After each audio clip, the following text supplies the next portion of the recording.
And today we're reacting to Young Thug Keeps Effing Up. This is not playing out well. This is just like going outside. I saw somebody fighting for Young Thug in the last video. You know, I see the other people making fun of him. Regardless of whatever angle it is, I think the best answer for something like this on your name that you do not want to be attached to you is just shutting the fuck up. You know what I'm saying? And letting it figure itself out. But hey, let's see what it happens, bro. Pull up to the Twitch stream every Monday, Wednesday, Friday, 5, 6 p.m. Got a special stream for y'all on Sunday. This Sunday. Make sure y'all pull up. Let up. What's poppin', y'all? Somebody please take Young Thug's phone out of his hand. We're having a Meek Mill situation here, man. Because after the video that I just dropped yesterday, he went on a complete... He's on a fumble spree. This is one of the worst post-prison releases, post-prison favored and anticipated since releases Bobby Shmurda that we've seen fumbled. I think the only thing that holds up to this is Bobby and... See? Telling you that Bobby joint, Bobby, I get it though. You did all that time, bro. You had a few songs now. He wasn't one hit. He had some other ones that started to pop. Bobby, somebody got mad at me for singing Lucci yesterday. Man, if you don't get the fuck off my video, I wanted this whole video to be a singing comp, and I ain't play the rest of the video. That's what I'm gonna do. Anyway. Bobby, man, he done sold himself, man. He was supposed to come back and go crazy. At least that's what we expected and what we thought. But why did we expect that? Why did we think that? He ain't owed us that. Bobby Shmurda might. We at least got to give Bobby Shmurda credit that he didn't tell. Because Young Thug, and Bobby Shmurda came out minding his own business. Young Thug came out and he started, well, not even when he came out, he was sending whispers from beyond the cell talking about like, nah, this person told, don't mess with this person. So he starts going at Gunna. He starts going at Kid Cudi even. Like people that he has no involvement with. He doesn't drop any music to build some goodwill. It's been what? Hell, has it? Nah, it's not been a year, but it's been a very long time. What are we going on? 9 months? We're going on a birth. It hit Mariah the Scientist. His girlfriend dropped a project before him. Like, are we joking here? What's going on? But the most recent one is he starts going back and forth with Ralo. And, well, actually, he starts trying to defend himself on social media first. So I'm going to read you guys those clips. This is so funny. So people were posting that this motion got posted to suppress the detective from testifying that was going to say that Young Thug had said a statement about him. He said, yeah, so he was saying he was locked in a police car and having information on a murder case. That's what this guy was saying. And then Young Thug posts this morning and says, this motion got filed because the detective lied and said I made a statement in back of a police car. Stupid. That never ever happened. Okay, whatever. But as you can see, Young Thug's going back and forth with the internet right now. Young Thug has not experienced the brute force. He's always been in the good graces, you know what I'm saying, of the internet. I'm Thug. Yeah, come on, why are y'all playing with me? I am Young Thug, right? He ain't never had to do, like, he's always been good. Everybody's been on his side. Or the smackdown of the internet since he was wearing a dress. Because after that... Oh, that did happen. But even then, that... He was just favored. Like, everybody loved him. They're like, Young Thug's so cool. The YSL case, everyone's showing him support. He comes out, everyone's showing him support. So he's never really faced it like, yo, we don't mess with you. What you did was lame. And especially when it comes to a character trait that he believes that he does not have. So in his idea, his morals, his world, he is not telling. He is not a rat. Now, what he was sitting in there, there's a new definition for it. It's not telling. It's another phrase that we'll get to. But he goes on to say, stop trying to make me one of those boys. Death before dishonor this way, kids. So first he says you got to go gospel if you told. We don't know if this Oi Scuddy album is going to be gospel or not. So, and then he says death before dishonor this way. And he's still breathing. At least someone else isn't typing this. But what happens is this back and forth starts with Ralo. So now let me give you guys a little bit of background on Ralo if you're unfamiliar. Ralo is one of these street dudes from Atlanta that just had a ton of money and nobody knew how. I think he had this complex of apartments that was called like Pakistan or something like that. And he was known for being Muslim and he had a ton of money and then he started rapping. So he started putting a lot of money into his raps, posting his stuff on World Star Hip Hop, probably paying for it to be on World Star Hip Hop back when getting posting on the World Star site was huge. Like, we're talking 2016, 2017. You still got a lot of juice from being posted on the front of World Star's page. I remember, I think it was 2018 maybe. Was it? It might have been 2018 that they posted one of my videos on their front page, and it boomed. I think it's still one of my biggest videos. And that was because of World Star. They got me like 10 or 10K subs at that point. And damn, I didn't know. Like, I knew they was turning people up because, you know, any just how people yell Kobe, people was yelling World Star. You hear World Star, that gave everybody plus 5 HP in the fight. Plus your skills went up. You know what I'm saying? Plus 10 brute force. Plus 10 speed. You know what I'm saying? You hear World Star, now it's like, oh, somebody got the camera out? Hell nah, I ain't finna go to sleep on no camera. You ain't finna see me down bad like that. I had maybe less than 10K at that point. So that was a huge deal. But now we're going back and forth with Ralo. So a lot of people believe that Ralo told. Ralo caught a case for like transporting maybe like 500 pounds of weed or something like that. It was a ridiculous amount. We know he was trapping. So he sat down. He was doing time. He didn't know if he was going to get 20 years or not. I think like he was awaiting trial for so many years. And he was just constantly tweeting out about, yo, he was going to hold it down. He would never tell, etc. Eventually, he gets, I think, time served or he pleads to something. And everyone starts calling him a rat, saying he told. Now, to be complete, and Young Thug is one of the people that distanced themselves from Ralo. Now, to be fair, I can tell you, I would say I'm a high school graduate, at least a middle school graduate, when it comes to proficiency in telling / ratting / snitching. I may even be I would say I'm a high school graduate. If it looks like a duck, if it quacks like a duck, all that other stuff, it's a duck. It's obvious. Now, there's levels to identifying telling. Like, for instance, at Professor Emeritus, Professor Emeritus, we're going with my first gut instinct. Like, at that tier, the top tier, you've got Whack 100. That's Professor Emeritus of telling. If he says somebody told, they told. Now, we've got a tenured professor right underneath that. So, you know, they've established their spot. That would be, let's say, a 1090 Jake, right? Like, some people say he might have fumbled with the 50 Cent situation. He's a tenured... People don't like 1090 Jake for some reason. He seemed like he all right. I don't know why people don't. You feel me? I don't know what happened with the 50 Cent situation, but I hear people don't be liking 1090 Professor, okay? So he's allowed to mess up a little bit. He can't get fired. Then you've got PhDs. Who's a PhD in telling? I would say, and not anybody that I can think of off the top of mind. But yeah, so I'm a high schooler. Now, to understand whether or not Ralo told, I couldn't tell you because it's past high school. You at least need a PhD in telenology. It get too like you don't know what you gotta really sit down with somebody and be like, yo, you don't. Basically, the only thing that's not telling is being quiet. And if they say we about to give you 40 years, you just be like, that's apparently that's the only thing that's not telling. You do 40 years. Let me tell you, as a normal human civilian that's not in the street, let me tell y'all how I see things, right? This is how I look at it. And y'all tell me what y'all think. If there's a situation, let's do it like this. If I'm aware of the criminal activity that's going to be happening, I am voluntarily saying, okay, I'm okay with what comes with it. So let's say like this. Let's say I'm getting it. My partner picked me up, and he has gas and he got sticks in the car. And I get in the car knowing that my partner has illegal substances, paraphernalia, you know what I'm saying, firearms that are dirty and all that in the vehicle. I know this. And I voluntarily get in the car knowing that I'm going to be getting in there. And something happens, that's when I'm like, okay, Pete. That's when I'm gonna sit there and be like, it's not mine, because I know if we got pulled over and they say, "Who's it?" I'm gonna say it's not. No, it's not mine. I don't know. I got in here. I'm a passenger. I don't know nothing about it. It's not mine. Now, if he get in there and start saying, "Hell no, that's his stuff," okay. Now this is different. Now I'm gonna sit there and be like, nigga, you crazy? This is not my whip. I got no whip. This is not my. Nah, hell no. I don't know what I got in here. This was in here when I got in here.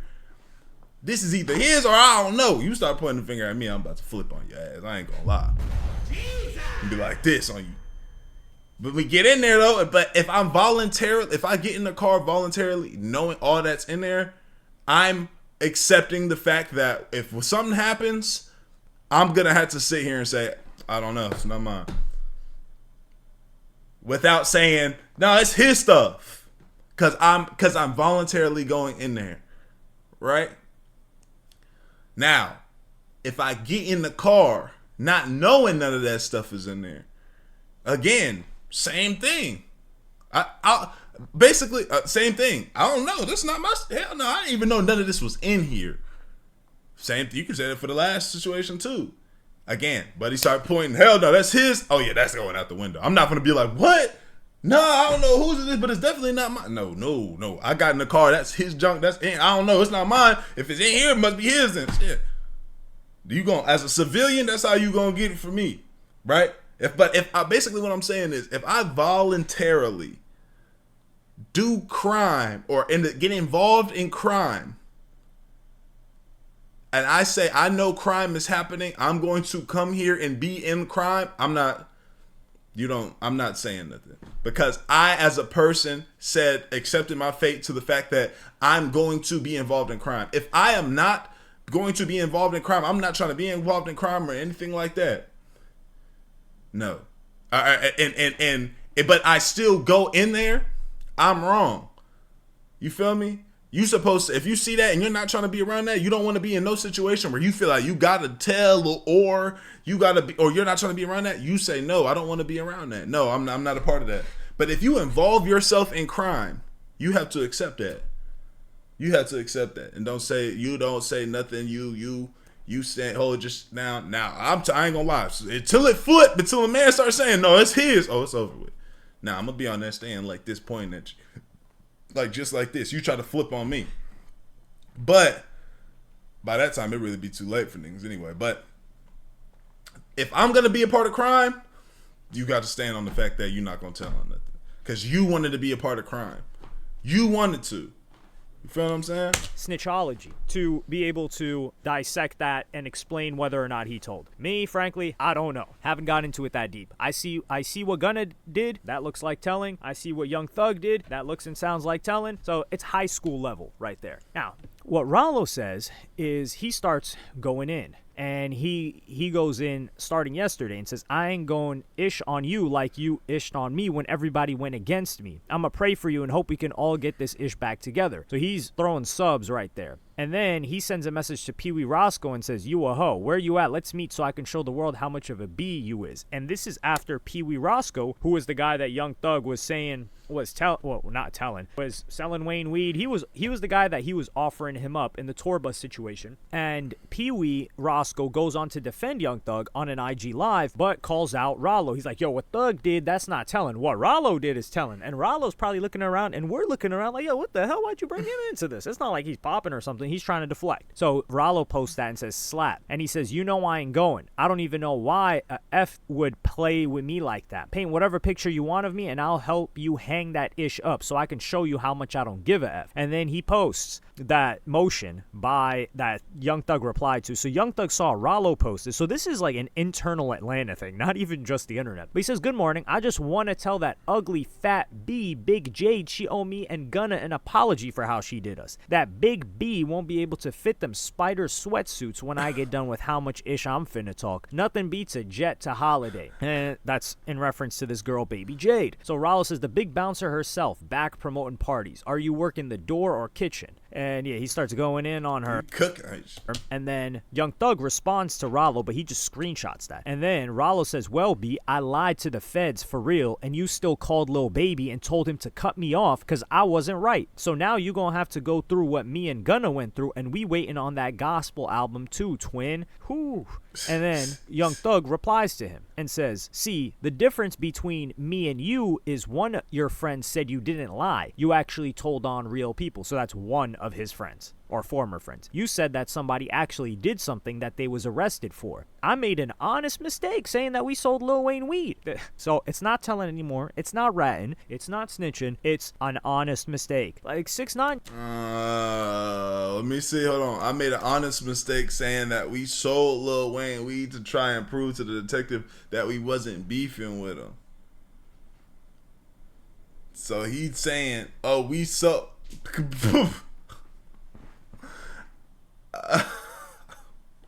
We not beefing with Lil Wayne, bro. We sold him gas. And you know, my partner sold him gas. Like, come on, bro. Like, so we gonna sit here and say it happened. It was an honest mistake. You feel me? And even in Gunna's song, he said something about, you know, they done tricked me, like I made a mistake. He basically said something along the lines of, I made a mistake as well doing what I did because I thought it was XYZ. What song did he say that in? It might have been Bread and Butter. It might have been. He might have said something along the lines of Bread and Butter. Mistake. Like 6ix9ine just. Oh, but my bad. What that say about Lucci though? See the difference? And let's not forget you told Fanny you would take the stand on me and Lucci in our case. Like 6ix9ine just got up there and gave an honest mistake in trial. Look, Gunna just made an honest mistake. Well, we really can't compare what Gunna and Young Thug did. Gunna said 6ix9ine, or should we say A$AP Rocky? Maybe A$AP Rocky just made an honest mistake too, right? Nah, A$AP Rocky is a completely different situation. Him and 6ix9ine, there's nothing to be argued there. But Thug here talking about an honest mistake. It sounds like Gunna had an honest mistake. Nothing that Gunna did even scratches the surface of that video that Young Thug did. He says trying to prove to the detectives that we wasn't beefing with him. You know what the honest mistake is? It was induced by these detectives that outplayed you and outsmarted you. And you know how you... And that's what Gunna said. That's what Gunna said. When being outplayed and outsmarted, you sit down, you shut up, and you call your lawyer, just like DaBaby does. And he says, see the difference? And let's not forget, you told Fonny you would take the stand on me and Lucci in our case to get out of jail. So was that an honest mistake? Because we didn't see him get on the stand and like tell on you. I just don't see Ralo doing that, frankly. Like him on the stand telling, I can't see that. And then Young Thug says, I tried to free my mans. You tried to fry yours. At Ralo, laughing emoji. Oh, dear God almighty. This guy's, he tried to free his mans. Dog, what is he freeing? Pee Wee Roscoe got time. Pee Wee Roscoe had got, like, he had been serving like 5+ years. Was it 10 years? I don't know. He had served a bunch of time already. He got sentenced to 20 years, and he was just hitting him with a free Roscoe and a salute while he was blowing up in the rap game, living life with Jerica Carlay at that time. Like, yo, Young Thug is just, this is such a terrible run, and he's trying to win the internet, and he's trying to win the streets on the internet, and it's just all bad. It is really bad. And I sent out a tweet and I said, yo, him and Meek are neck and neck right now. Like, at least nobody could say that Meek Mill told her there's any audio of Meek Mill close to telling. This is terrible. And the only person Young Thug has to blame is himself. Like, it's this audio, and it's wanted audio, to defend Thug, bro. but number one, he didn't give them any good music. Number two, Gunn has been given straight fire music. And number three, he decided to be this figure that's like, man, F these rats. He told, pointing everybody out. And now he's saying he made an honest mistake. Man, if you don't get the hell out of here with that BS. So I like that Rallo's on his head top, because Ralo really got outcasted. And even Ralo is saying it. He's like, yo, you're calling these people on the phone, telling all these people to cut me off, which is the same thing that he did with Gunna. He hit up 21 Savage. He hit up all of these other people and said, yo, stop messing with Gunna. So now we need Lil Baby to speak up. What's going on, Lil Baby? And we're going to see a media blackout from these guys. They are not going on any platform that asks them a serious question about Young Thug. Anybody affiliated with Thug. Because even Wack 100, who's cool with Thug, who's Professor Emeritus of telling, he even said, like, yeah, he didn't want to make it disrespectful like he does with everybody else. He said, yo, that's a rat, that's this, because he has a relationship with Young Thug. But he did say, like, yeah, he was offering up a lot of information, whatever synonym you want to use for it, you know, a little bit safer language. Young Thug is frying himself, man. If he just drops some good music, this is all self-inflicted, and this is what happens when you're crazy. That's the crazy part. Riding too high for too long. You think you're more important than you really are, and you're trying to win tweeting against the internet, the best thing Young Thug could have done is just shut up, wait a week, and then just keep tweeting. Like, this would have faded after 3 or 4 days. But in the thick of it, into the thick of it, Backyardigans. I just remember that song. So in the thick of it, he replies, which, like, yo, you should at least wait around now. Gunna's team is paying, I can't say this objectively 100%, but I'm 80-90% sure that Gunna's PR team or somebody associated with him is paying to amplify this. And the fact that they're doing that is brilliant. So it extends the life cycle of if just one person said it. Because, like, Traplo Ross had posted a video on it, and, like, it started to get tiny traction outside of his video, of course, but it wasn't spreading like it did 2 days after. And that extends the life cycle for another maybe like 3 to 5 days. So it is what it is there. Young Thug should have just waited it out, but he doesn't have experience handling these types of situations because his whole career people are saying, yo, this guy's underrated, he's the greatest thing ever. Not his whole career. After he got on, they were saying that. And Thug just gotta take it on the chin. Well, actually, I don't even know what to tell him to do because I don't want him to get out of this situation scot-free because you tried to screw so many other people. Frankly, like I said, Gunna is winning on both of these guys when it comes to music. Gunna's been dropping. I haven't even listened to the new Gunna project. I need to check that out. I might do that this weekend, or I might do that in the next 48 hours. I don't know. It depends how much stuff I have to talk about. I'm on here like I got the basement installed, or I got the AC installed in the basement. So now it's cool. So, you know, I got no reason to leave here and go listen to some music. Now, it is a little bit dark, so that is what it is, and I'm going on a tangent. So, shout out my boy Sid, man. Great video. Yeah, but this Gunna thing is getting wicked, man. And there's another video right here. I think it's an update, but if I do this one, it's gonna be a separate video. Maybe I post it today as well, though. That being said, man, I love you. I appreciate you. I'm great for y'all, bro. We gone. ADD lad, dog.